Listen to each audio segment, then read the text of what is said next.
नमस्कार, ABC channel में आपका स्वागत है। मैं हूं सचिन श्रीवास्तव और आप मेरे साथ देखेंगे आजमगढ़ से जुड़ी खबरें। खबर के प्रायोजक हैं कॉब अपैरल्स, मुकेरीगंज, आजमगढ़। हर फैशन के कपड़े, हर मौसम के कपड़े। Buy 1 get 3 flat 50% off on shoes. Kashi electric, Bhanwarnath, Azamgarh. E scooty का exclusive showroom wooden touch, Bhanwarnath, Azamgarh. और hotel park green near hydel चौराहा, सिधारी, आजमगढ़।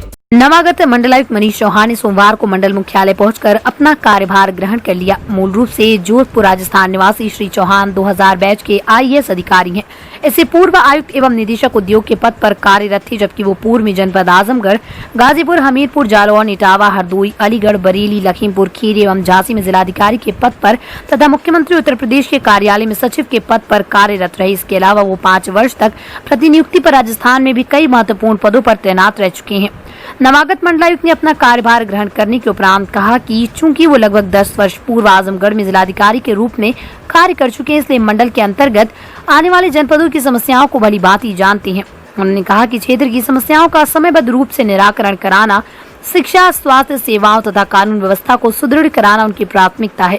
श्री चौहान ने ये भी कहा कि मंडल के जनपदों की आवश्यकता के दृष्टिगत यदि तैयार परियोजनाएं शासन स्तर पर विचाराधीन है तो उसे शीघ्रता पूर्वक स्वीकृत कराए जाने पर भी विशेष ध्यान दिया जाएगा।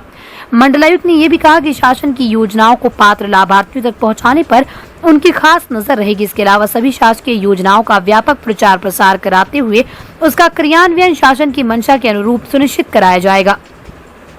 नवागत मंडलायुक्त श्री चौहान के स्थानीय सर्किट हाउस पहुंचने पर जिलाधिकारी विशाल भारद्वाज ने बुके भेंट कर उनका स्वागत किया तथा औपचारिक रूप से उन्हें मंडलायुक्त का पदभार हस्तांतरित किया। इसके अलावा अपर आयुक्त न्यायिक हंसराज, संयुक्त विकास आयुक्त ओपीआर, मुख्य विकास अधिकारी आनंद कुमार शुक्ला, अपर जिलाधिकारी प्रशासन अनिल कुमार मिश्रा, मंडलीय अर्थ एवं संख्या अधिकारी डॉक्टर नीरज श्रीवास्तव सहित अन्य मंडलीय जनपदीय अधिकारियों द्वारा तथा जनपद की सीमा पर उप जिलाधिकारी बूढ़नपुर व अन्य अधिकारियों द्वारा बुके भेज कर उनका स्वागत किया गया। मंडलायुक्त का यहाँ पे कार्यभार ग्रहण किया है और सबसे पहले मेरी प्राथमिकता होगी कि शासन के जो भी कार्यक्रम है वो अच्छे तरीके से क्रियान्वित हो, पारदर्शी तरीके से हो।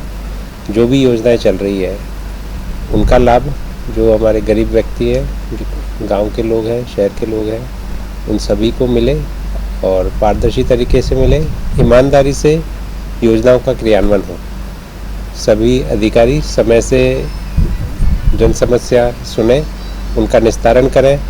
जो भी छोटे छोटे भूमि विवाद है या अन्य विवाद है उनको सुलझाएं। कानून व्यवस्था में कोई भी समस्या नहीं हो। साथ ही जिलों में यदि कोई भी जिलों में कोई समस्या आ रही है, कोई इशू है, तो मेरी प्राथमिकता रहेगी कि उनको हम सॉल्व करें। साथ ही शासन से यदि किसी भी प्रकार का कोई यहाँ के प्रस्ताव पेंडिंग है या शासन से कोई सहयोग की आवश्यकता है तो मेरा ये प्रयास रहेगा कि उनको भी मैं जल्दी से जल्दी उनका निराकरण करूँ।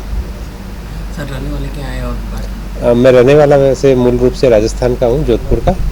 और मैंने एजुकेशन मेरी आईआईटी कानपुर से मैंने इंजीनियरिंग किया है और उसके बाद मैंने एमबीए किया है। और मैं पहले भी आजमगढ़ में यहाँ पर रह चुका हूँ 2009 से 2011 तक जिलाधिकारी के रूप में। तो आजमगढ़ मेरा पहले भी यहाँ पे मतलब देखा हुआ है, जनपद की समस्याओं से मैं परिचित हूँ। तो मुझे ये भी एक थोड़ा सा यहाँ पे एडवांटेज रहेगा। तो जैसे पहले कहाँ सरकार पहले मैं कई जिलों में जिलाधिकारी रहा हूँ और मैं रहा हूँ जालौन, गाजीपुर और हमीरपुर, झांसी, अलीगढ़, बरेली, लखीमपुर और आजमगढ़। तो मैंने बताया कि मैं यहाँ भी रहा हूँ। तो यहाँ पर मैं जिलाधिकारी रहा। उसके बाद मैं 5 साल में राजस्थान सरकार में मैं डेपुटेशन पे चला गया था। तो वहाँ पर मैं गृह सचिव रहा और एमडी फाइनेंशियल कॉरपोरेशन रहा। और उसके बाद मैं वापस से उत्तर प्रदेश आया तो उसमें मैं सचिव मुख्यमंत्री जी के यहाँ पर था। और उसके बाद मैं खाद्य आयुक्त था और अभी यहाँ पर आने से पहले मैं आयुक्त एवं निदेशक उद्योग था। पूर्व सांसद व आजमगढ़ के फूलपुर पवई से सपा के बाहुबली विधायक रमाकांत यादव की मुश्किलें कम होने के बजाय बढ़ गई हैं। माहौल के बाद अब फूलपुर में भी हुई जहरीली शराब कांड में बाहुबली विधायक का नाम प्रकाश में आया। वहीं मार्च 2022 विधानसभा चुनाव के दौरान ईवीएम के कर्मचारियों से लूट के मामले में भी रमाकांत यादव का नाम प्रकाश में आया। वहीं माहौल कस्बे में जहरीली शराब कांड में कोर्ट ने विधायक रमाकांत यादव को 14 दिनों की रिमांड, वर्ष 1998 में हत्या के प्रयास के मामले में कोर्ट में जमानत याचिका पर सुनवाई होनी थी, लेकिन वादी के अधिवक्ता ने फाइल तैयार न होने पर कोर्ट से समय मांग दिया, जिसके बाद कोर्ट ने अगली सुनवाई की तिथि 5 अगस्त को नियत की है। वहीं कोर्ट में आज 2 नए मामले भी रमाकांत यादव के नाम आए। फूलपुर कोतवाली में फरवरी 2022 में हुई जहरीली शराब कांड में एक व्यक्ति की मौत हुई थी। इस कांड में भी माहौल कस्बे में स्थित सरकारी देशी शराब की दुकान से शराब खरीदी गई। इस मामले में भी पुलिस ने विवेचना में बाहुबली का नाम जोड़ दिया और कोर्ट से रिमांड मांगी। वहीं मार्च 2022 के विधानसभा चुनाव में मतगणना से पहले ईवीएम की रखवाली विधायक रमाकांत यादव कर रहे थे। इस मामले में ईवीएम के टेक्नीशियन से मारपीट व लैपटॉप की छिनैती के मामले में भी रमाकांत यादव को आरोपी बनाया गया। कोर्ट ने दोनों मामले रिमांड मंजूर की है। रमाकांत यादव के अधिवक्ता आद्या शंकर दुबे ने बताया कि जहानागंज थाने में मार्च में ईवीएम मशीन के टेक्निकल के साथ मारपीट व छिनैती हुई थी। इस मामले में 29 जुलाई को विधायक रमाकांत यादव का नाम प्रकाश में आया। इस मामले में पुलिस ने रिमांड मांगी थी तो मंजूर हुई है। दूसरा मामला माहौल कस्बे में जहरीली शराब कांड में 2 मुकदमे दर्ज हुए थे। एक मामले में, दूसरा फूलपुर में। अब फूलपुर थाने में दर्ज मुकदमे में भी रमाकांत यादव का नाम प्रकाश में आया, जबकि वर्ष 1998 में हत्या के प्रयास के मामले में वादी के अधिवक्ता ने कोर्ट से फाइल न होने का हवाला देते हुए समय की मांग की, जिस पर कोर्ट ने 5 अगस्त को सुनवाई की तिथि नियत की है। हमने रमाकांत यादव की बेल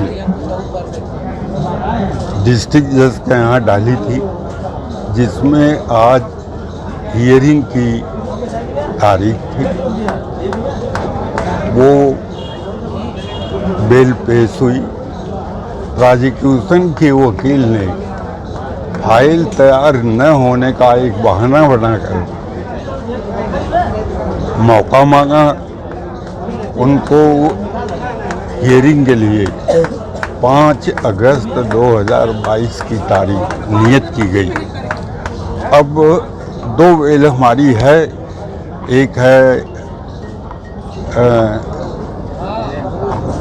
98 की और एक जो फूलपुर में लोगों ने चक्का जाम किया था, अंबारी में पैसा वैसा इलेक्शन के दौरान बरामद हुआ था, वो बेल थी। दोनों में 5 अगस्त पर थी। क्या पूरा मामला था वो? कौन सा? 1998 का मामला था। 1998 में प्रोसिक्यूशन या वादी कर जिसने FIR किया उसने दिखाया है कि मैंने बताया भी था एक बार कि डम्पी और MP साहब में, रमाकांत यादव में अंबारी चौराहे पर 40-45 लोग इधर से थे, 40-45 लोग इधर थे, दोनों तरफ से फायरिंग हुई थी और डम्पी ने गाली उली दिया था, जान से मारने की धमकी दिया था। यह तो 98 का मामला है, जिसमें चौकी इंचार्ज अंबारी ने मुकदमा कायम करा था। और एक मामला था जो ब्लॉक पॉन्भी का इलेक्शन चल रहा था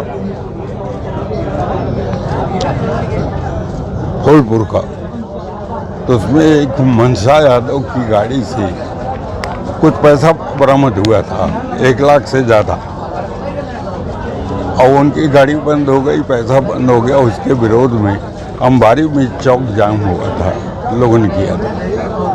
उसमें मुलजिम थे, उसमें दरख्वास्त हमने दिया था बेल की, उसमें भी 5 अगस्त तारीख पड़ गई। यही मामला है, ठीक है ना? आज 2 मामले और दर्ज हुए जी। क्या है पूरा मामला? इसी इलेक्शन में ईवीएम मशीन चेक करने वाले लोग जा रहे थे और 10-12 की संख्या में लोगों ने उनका लैपटॉप वगैरह छीन लिया, जिसका मुकदमा जहानागंज थाने में दर्ज था। आज उसकी रिमांड लेने आए थे लोग, तो हम लोगों ने देखा कि 29/7/2022 को रमाकांत जी का नाम प्रकाश में आया। प्रकाश में आया, जिसके आधार पर उनको भी उसमें मुलजिम बना दिया गया और आज उसकी रिमांड हुई। और दूसरा मुकदमा जो था वो फूलपुर शराब कांड का था, जिसमें आज विवेचना में उनको मुलजिम बनाकर उसमें भी रिमांड अदालत से लिया गया। इसमें कब कब डेट पड़ी है? इन दोनों में 14 दिन का रिमांड दिया गया है। 14 दिन का मतलब हुआ 15 को डेट पड़ेगी, आज एक है ही है। विवेचना होने के बाद इतना दिन बाद जो है कहीं कहीं नाम प्रकाश में आ रहा है, तो क्या मानते हैं? देखिए भैया, अब हम लोग वकील हैं, अपनी मर्यादा में ही रह के कोई बात कर सकते हैं, लेकिन सामान्य जनमानस के लिए ये सोचने की बात है ही है कि 5-6 महीने हुआ माहौल का कांड हुए, शराब कांड हुए, इनका नाम प्रकाश में नहीं आया। और उसी तरीके से जानागंज में 5-6 महीने हुआ, उसमें भी इनका नाम नहीं रहा, लेकिन आज प्रकाश में इनका नाम आ गया 23/7 को। इससे लगता है कि जिले की पुलिस कहीं न कहीं से दबाव में है और इन मुकदमों में फर्जी तरीके से रमाकांत जी को मुलजिम बनाया जा रहा है जबरदस्ती। मैं तो यही कहूँगा। हरबंशपुर तिराहे से निजामाबाद की ओर जाने वाले मुख्य मार्ग पर बनी पुलिया शनिवार को एक बार फिर ठीक उसी प्रकार धंस गई जिस तरह पिछली बरसात में ढह गई थी। डीएम आवास के पास पुल के धंस जाने से कई प्रमुख अधिकारियों का संपर्क आवास और कार्यालय से कट गया। इसका दंश आम जनता को भी भुगतना पड़ रहा है। आनंदफाना में लोक निर्माण विभाग ने इस पुलिया का एक बार फिर निर्माण कार्य शुरू कर दिया। मौके पर जेसीबी काम पर लगा दी गई। स्थानीय लोगों में पुलिया के स्थायी व ठोस निर्माण न कराए जाने को लेकर रोष है। लोगों का कहना था कि इसी पुल से होकर डीएमएसपी, सीएमओ, सीडीओ व वन विभाग, आरटीओ अधिकारी अपने आवास और दफ्तर आते जाते हैं। इसके अलावा बड़े पैमाने पर आम जनता भी इस पुल का इस्तेमाल करती है। बावजूद इसके इस पुलिया का ठोस निर्माण कराने में कोई भी उच्च अधिकारी अथवा जनप्रतिनिधि रुचि नहीं ले रहा है। सभी आंख व कान बंद किए हुए हैं। ये पिछली बरसात में ये पूरी पुलिया टूट गई थी, ढह गई थी पूरी तरह से आवागमन बाधित हो गया था। फिर पिछली साल भी आनन फानन में प्रशासन ने किसी तरह पुलिया डाल के गिट्टी उट्टी डाल के इसको आवागमन चालू कर दिया। इस बरसात में फिर वही हाल हो गया। नहीं, पानी उधर पूरा उस साइड में पूरा जमा हुआ था। अभी भी आप देख सकते हैं पूरा कचरा जमा हुआ है। इस बार जब पूरा टूट के बह गया है तब उधर का पानी साफ हुआ है। बाकी पीछे मोहल्ले तक काफ़ी कचरा, बहुत सारा मच्छर सब पैदा हो गए थे एकदम। कई बार उच्चाधिकारियों तक भी सूचना गई, लेकिन कोई उसका, और न तो हमारे जनप्रतिनिधि यहाँ आने वाले हैं, न सुनने वाले हैं, न देखने वाले हैं। जब बारिश में सड़क तब से वो इसी तरह चल रहा है बस। जब बारिश हाँ, इस बारिश में हाँ, तब प्रशासन जागा, चूँकि आवागमन बाधित हो गया। जब आवागमन बाधित हो गया तो क्योंकि हमारे जिलाधिकारी महोदय, कप्तान महोदय, सीडीओ सारे लोग यहीं रहते हैं और सबसे बड़ी बहुत सारी आबादी यहाँ रहती है। यहाँ से निजामाबाद, भदोली, पवई, फूलपुर तक का ये आम रास्ता हो गया है। तो इसलिए थोड़ा सा ये आनंद फानन में ये कार्यक्रम हो रहा है कि किसी तरह रास्ता चले। संतुष्ट क्या है, आपके सामने है जैसा है। कितने दिन चलेगा, कई महीने चलेगा, इसकी कोई गारंटी नहीं है। विभागीय अधिकारियों से जो अभी पीडब्ल्यूडी के लोग आए थे, पूछने पे क्या पता चला कि शासन से बजट नहीं अलाट हो रहा है। तो हमारी समझ में ये नहीं आता, या हमारे सारे लोग जो यहाँ के जनप्रतिनिधि हैं, क्या उनके पास इतना बजट नहीं है कि इस पुलिया का निर्माण अच्छी तरह से मुस्तकिल किया जा सके। ये तो सारे लोगों की अभी ये सड़क वन वे हो गई है, वन वे है बस। जाम लग गया। हाँ, प्रशासन यहाँ लग के इधर से उधर प्रयास करवा रहा है। जाम तो सुबह से चल रहा है। जितने लोग कर्मचारी यहाँ काम करने वाले लगे हैं, ये लोग सुबह से बेचारे परेशान हैं कि कैसे क्या करें, कैसे आवागमन सुचारू करें। ये लोग तो लगे हुए हैं जितना इन लोगों के पास है। 8-10 डंपर पिछली बार गिट्टी गिरी थी, देखिए सब बह के किनारे हो गई, नदी में चली गई। लाखों लाख का बजट जा रहा है, लेकिन कोई परमानेंट इलाज नहीं है। बस यही है, चल रहा है। अब ये भी आपके सामने देखिए कब तक चलता है, कब प्रशासन और जनप्रतिनिधियों की नींद खुलती है, ये तो आने वाला वक्त बताएगा। बिल्कुल भी संतुष्ट नहीं है। इसी तरह से पिछली बार भी बारिश में ये बह गई थी तो बहुत मुश्किल हुई थी। यहाँ यही जो है कि मेन रास्ता है, ये जो है अब डीएम, कप्तान साहब, सीएमओ, सीडीओ सबका इधर आवास है, सबका मेन रास्ता है ये। और इधर से समझ लीजिए कि इस रास्ते पे आप देख सकते हैं कि कितना जो लोड रहता है। लेकिन ये पिछली बार भी बह गई थी, तब भी टेम्परेरी काम हुआ, उसको बस पाट पुट के पुलिया लगा के छोड़ दिया गया। परमानेंट काम नहीं हुआ। इस बार भी बह गई, फिर वही काम, फिर वही गिट्टी और वही करके लिपा पोती करके काम खत्म कर दिया जा रहा है, जबकि आधा रोड टूटा है, आधा बचा हुआ। चाहिए प्रशासन को और यहाँ के जो लोग हैं उन लोगों को चाहिए, जो भी जिम्मेदार लोग हैं उनको चाहिए कि ये इसका जो है परमानेंट सलूशन निकाला जाए, बढ़िया से बनाया जाए उसको। अभी पूरी बारिश बाकी है, पूरी बारिश अभी समझ लीजिए कि इस क्षेत्र में आजमगढ़ में तो लगभग यही अगस्त सितंबर में ही बारिश होती है, पूरी बारिश बाकी है। क्या लग रहा है कि बड़ी बारिश इस बार जितनी बढ़ जाएगा? अभी अब देख लीजिए कि कौन सी बारिश हुई है। एक हल्की सी बारिश में बह गई तो अभी तो पूरी बारिश बची है, तो इससे क्या उम्मीद लगाई जा सकती है। तो इंतज़ार कर रहा है, सब लोग इंतज़ार कर रहे हैं कि कोई बड़ी दुर्घटना हो तब हो, उसके पहले कुछ करना नहीं है।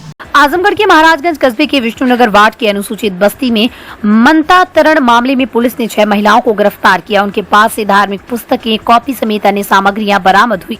कप्तानगंज क्षेत्र के पिपरी गांव की इंद्रकला काफी दिनों से विष्णुनगर की अनुसूचित जाति की बस्ती में परिवार के साथ रहकर व्यवसाय करती है। उसने अपने बेटे के जन्मदिन पर शनिवार को पार्टी का आयोजन कर आसपास के गांव के लोगों को भी बुलाया था। इस बीच बांसथान गांव के आशुतोष कुमार ने पुलिस को सूचना दी कि एक धर्म विशेष के प्रति लोगों को प्रेरित किया जा रहा है। पुलिस ने आयोजक इंद्रकला के अलावा वहीं की सुभागी देवी सुनीता के साथ ही अकरचंदा की साधना, पासीपुर की सविता व बड़की गढ़हन थाना तहवरपुर की अनीता को गिरफ्तार कर लिया। तलाशी के दौरान कुछ धार्मिक पुस्तकें, कॉपी व अन्य सामग्री बरामद हुई। थाना प्रभारी कमलकांत वर्मा ने बताया कि विधिक कार्रवाई की जा रही है। मामले से जुड़े अन्य लोगों की पहचान की जा रही है। अपर पुलिस अधीक्षक ग्रामीण सिद्धार्थ ने बताया कि जन्मदिन की आड़ में प्रार्थना सभा आयोजित कर लोगों को बहला फुसला कर मंतातरण कराने की सूचना मिली थी। इस आधार पर छापेमारी कर गिरफ्तारी की गई।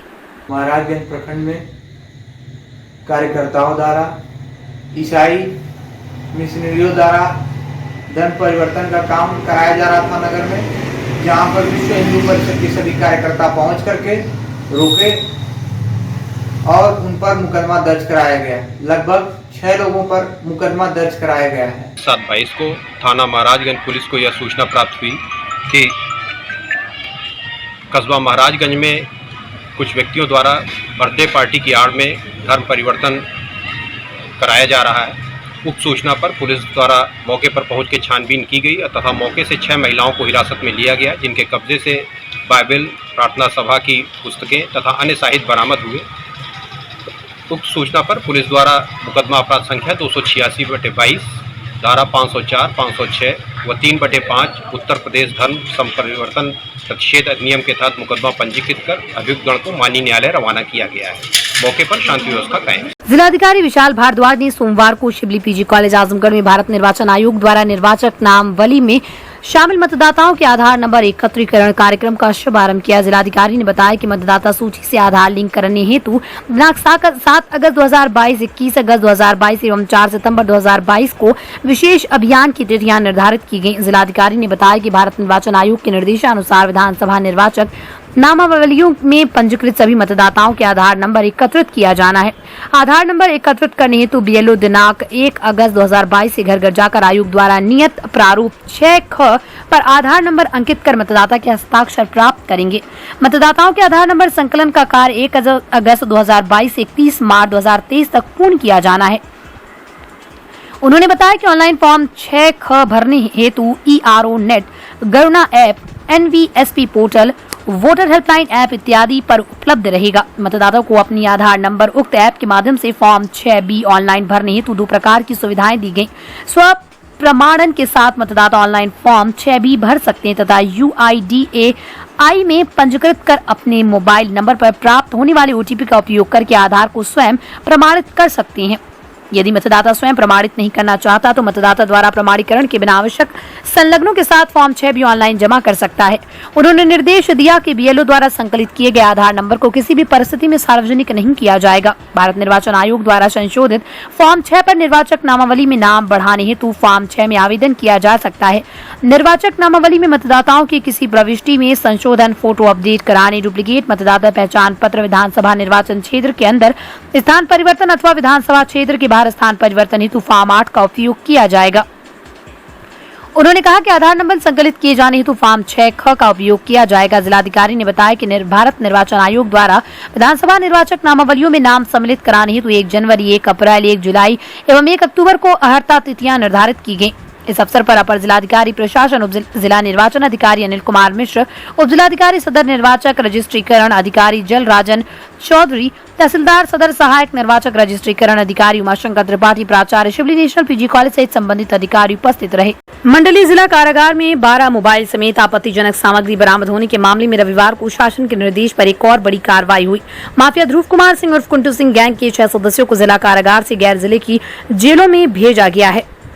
जेलर विकास कटियार ने बताया कि शिव प्रकाश यादव उर्फ प्रकाश को केंद्रीय कारागार नैनी, राजेंद्र यादव केंद्रीय कारागार बरेली प्रथम, दुर्ग विजय सिंह केंद्रीय कारागार आगरा, रिजवान उर्फ जुम्मन जिला कारागार इटावा, विजय उर्फ यादव, सचिन केंद्रीय कारागार बरेली का, बालकरण यादव को केंद्रीय कारागार बरेली द्वितीय भेजा गया। पुलिस ने बदमाशों को नए ठिकाने तक सुरक्षित पहुंचाने के लिए पुख्ता इंतजाम किए थे।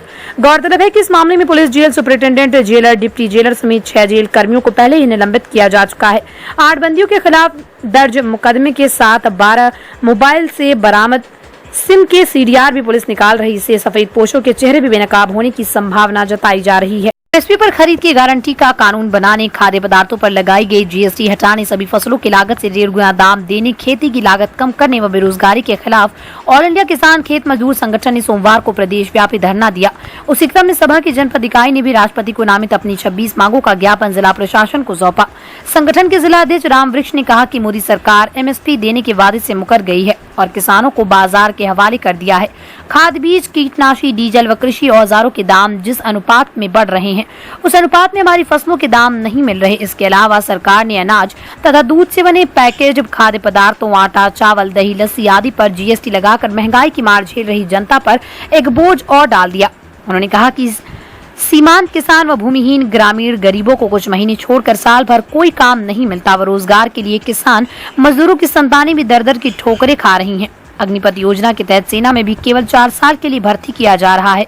सक्षम तथा कौशल विकास आदि योजनाओं के नाम पर सरकार बेरोजगार युवाओं के जीवन से खिलवाड़ कर रही है। महंगाई, बेरोजगारी, खाद्य पदार्थों के पर GST दरें बढ़ी हुई हैं, उनको वापस लेने के लिए हम आज मजदूरों का संयुक्त मोर्चा आज पूरे देश में प्रदर्शन कर रहा है। अखिल भारतीय खेत मजदूर यूनियन के आह्वान पर सारे दल आज हर जनपद मुख्यालय पर प्रदर्शन कर रहे हैं। सरकार से मांग कर रहे हैं मनरेगा मजदूरों की मजदूरी 600 रुपये हो, बुलडोजर गरीबों पर न चले, अमीरों का संरक्षण न हो, यही हमारी मांग है।